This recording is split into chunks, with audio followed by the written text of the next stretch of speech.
योगी आदित्यनाथ बाबा हैं, महात्मा हैं, संत हैं। हमें सबसे ज्यादा अफसोस इस बात का है कि उनके राज्य में शराब खुलेआम बिक रही है और खोल दी गई है, दहाने खोल दिए गए हैं शराब के लिए कि शराबिया जितना पी सकते हो पियो।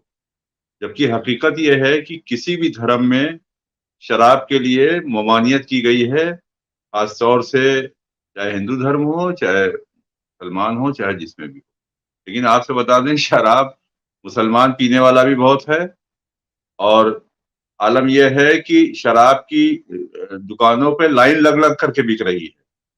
योगी आदित्यनाथ जी जैसा सख्त प्रशासक कह लीजिए या मुख्यमंत्री कह लीजिए या जो भी कह लीजिए, वो इस बीमारी को नहीं रोक पा रहा। नीतीश कुमार जी शराब को रोक सकते हैं, गुजरात में शराब बिकने पे पाबंदी हो सकती है, लेकिन यूपी में जो है वो शराब बिक रही है। और बार के लिए भी अलाउ कर दिया गया है कि आप घर में भी बार बना सकते हैं, वो जो अभी कल उनकी नई नीति आई है, कैबिनेट ने जो पास किया है। तो ये क्यों, आखिर क्यों ऐसा हो रहा है?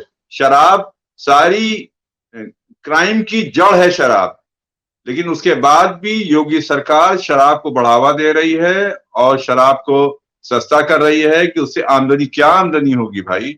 लोग बीमार पड़ेंगे, लोगों के घर टूटेंगे, लोगों के मुकदमे होंगे, लोगों के हालात खराब हो रहे हैं। शराब पियो, शराब पियो, शराब पियो। यहाँ लोग भूखे मर रहे हैं, 2-2 महीने से आपने राशन दिया नहीं है, बस शराब पियो। और शराब पी रहे हैं पूरे समाज में। जहां देखिए खड़े होकर के दारू की दुकानों में, शाम को देख लीजिए कि जो ऑलरेडी मजदूरी करता है वो शाम को शराब पीता हुआ, दारू पीता हुआ जाता है। वो बेहद भीड़ रहती है। और खासतौर से जो गांव के आसपास के इलाके हैं उनमें शराबियों की भीड़ शाम को ज्यादा नजर आती है। शराब भी है और वहां, अब आपसे बता दें, शराब के साथ एक बिकता है अंडा। अंडा बहुत खाया जाता है, शराबी लोग बहुत खाते हैं अंडा। लेकिन अब उसमें है क्या, अंडा जो है वो 1.5 रुपए घाटे में बिक रहा है। पोल्ट्री फार्म वाले आजिज हो गए हैं, मतलब बर्बाद हो गए हैं इस वक्त पोल्ट्री फार्म वाले। लेकिन उस पर कोई नजर नहीं है सरकार की, जो एक आम आदमी की स्वास्थ्य के लिए भी लाभप्रद है और सारी चीजों में। लेकिन शराब बिकने के लिए उन्होंने सारे दहाने खोल दिए हैं। मैं आपसे खासतौर से, जब एक मुद्दा आपने रखा है तो मेरी इस सिलसिले में इल्तिजा भी है सरकार से भी और सारी चीजों की। शराब बिकेगी, जाहिर बात है फायदा होगा, वो देखने में आपको फायदा जरूर होगा, लेकिन कितना बड़ा नुकसान हो रहा है शराब से, इस पर कोई नहीं तवज्जो दे रहा है। सरकार बिल्कुल तवज्जो नहीं दे रही है। शराब सबसे ज्यादा नुकसानदेह समाज के लिए भी, स्वास्थ्य के लिए भी, सारी चीजों के लिए हानिकारक है। योगी आदित्यनाथ जी को इसको बंद कर देना चाहिए। अब वही कड़वा तेल देख लीजिए आप, 200 रुपए, 190 रुपए, 175 रुपए किलो बिक रहा है। जाहिर बात है गांव देहात में इस कड़वे तेल की एक अपनी वो होती है, खाने में दो ही चीज इस्तेमाल होती है जो कुदरती चीज है, कड़वा तेल, एक देसी घी जो कुदरती बनता है। अब तो रिफाइंड आने लगा, रिफाइंड में सारा वो निकाल लेते हैं। रिफाइंड की कितनी, पहले तो ये हुआ कि वो हार्ट के लिए अच्छा है, लेकिन कितना नुकसानदेह है ये आज साबित हो रहा है। कड़वा तेल की आजकल फिर, लेकिन अब हर चीज महंगी हो रही, गरीब आदमी जो है वो बेहद परेशान हो रहा है। आपने और सब चीजों की व्यवस्था तो किया है, लेकिन तेल की वजह से कोई खाना पक नहीं रहा। आप समझिए 2 महीने से इन्होंने राशन पे ध्यान नहीं दिया। 2 महीने से एक बार सिर्फ राशन बटा है। अब गरीब इस वक्त भूख से तड़प रहा है। 1 लीटर आप तेल, 1 किलो चना, एक पैकेट नमक देते थे, वो भी आपने नहीं दिया। 3 महीने का आपने ऐलान जैसे आया सबसे पहले 3 महीने का ऐलान कर दिया, लेकिन आज तक नहीं दिया। और शराब के लिए आप दहाने खोले हुए हैं। तो शराब, ये आबकारी विभाग, एक तो अच्छा, फिर हमारी समझ में नहीं आता, एक तरफ आप आबकारी विभाग खोले, दूसरी तरफ मद्य निषेध विभाग। अरे भाई बंद कीजिए मद्य निषेध विभाग को। क्यों ये सब तमाशे हो रहे हैं कि एक तरफ कह रहे हैं शराब भी ना पियो और दूसरी तरफ कह रहे हैं कि, और उसका भी मतलब करोड़ों का, कई 100 करोड़ का बजट है मद्य निषेध विभाग का भी। तो ये सब तमाशे जो चल रहे हैं विनीता जी, ये बेहद ही तकलीफदेह है, और वो भी योगी आदित्यनाथ जी की सरकार में हो रहा है ये सब। अरे भाई, आप मिसाल थी बिहार था और गुजरात था, आपको बंद कर देना चाहिए। यहाँ पे पाबंद, करकट भी यहाँ आ रहा है, और यहाँ जो आ रहा है वो यही बांटा गया है, आपसे बता दें। और ये तो खुदा का लाख लाख शुक्र है कि हमारे हिंदुस्तानियों ने उसको हजम कर लिया। और इस कोरोना काल में भी उनके पेट उनके भर गए, और खुदा का लाख लाख शुक्र है। लेकिन ये जो हो रहा है, आपसे बता दें, ये आपको ताज्जुब होगा कि जितना अच्छा यहाँ का माल है सब बाहर जा रहा है।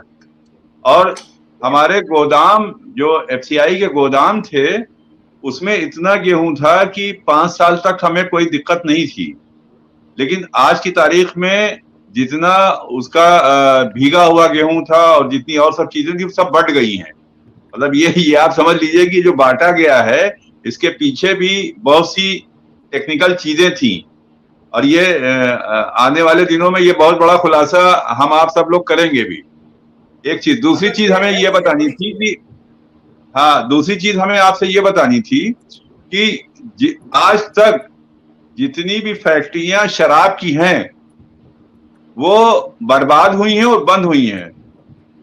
किंगफिशर भी आप देख लीजिए, मोहन मेकिंग भी देख लीजिए, इतना आमदनी के बाद भी सब ले लेकर के भाग गए हैं। रामपुर में एक डिस्टिलरी है, वो ऑलरेडी वो भी उड़ीसा ट्रांसफर हो रही है, यूपी से जा रही है।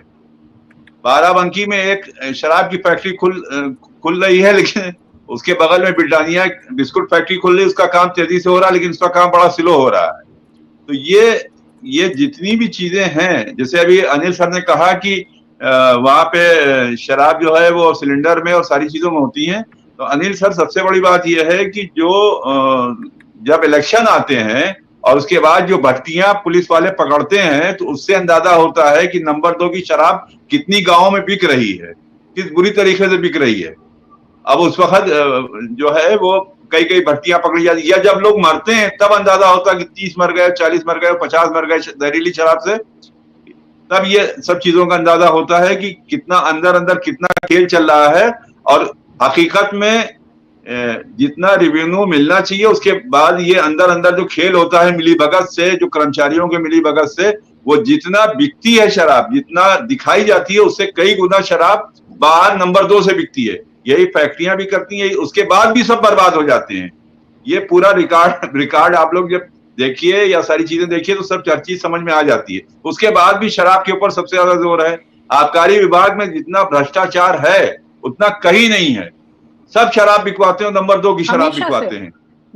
हाँ, लेकिन अब पांटी चड्ढा का मामला आप देख लीजिए। पांटी चड्ढा का डेली कैश का हिसाब जो होता था, उसके हर जिले में पूरे सेंटर थे और सारे जगह वो कैश का हिसाब होता था, कैश रखते थे, हटा देते।